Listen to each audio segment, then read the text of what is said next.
So context is a very important part of doing well in English. You need to understand what it's all about and how to actually go about deconstructing it. So maybe you've heard this term before, or maybe it's a completely new term for you. Whatever the case is, it's so important that you understand 5 different components to deconstructing context. So context by definition is the event or circumstances that surround an event.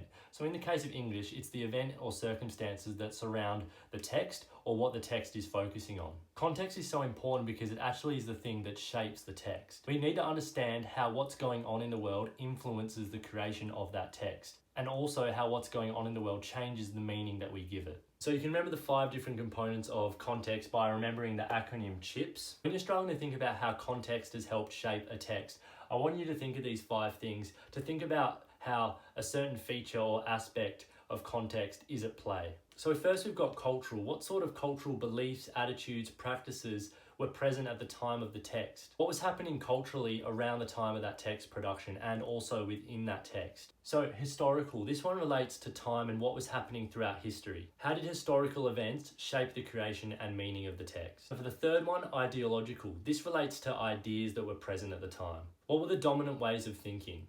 So for the fourth one, personal, this is the context of the author and also your context as the reader. For any text, you've got an author and a reader, or you could also call it a curator and a consumer, for instance. You need to understand how the context, the individual context, say their history growing up, their background, how those 2 things influence how the meaning is made in the middle. So here you need to find out about the person who created the text and what their background is. It's important for you to consider what their life was like and how that may have altered the way they see the world and how they created the text. So S is social. So this is the social practices, the social norms that are at place during the time of the text production. For instance, the social context of 2019 Australia is very different to that of 1960s England. So you need to understand the differences between them.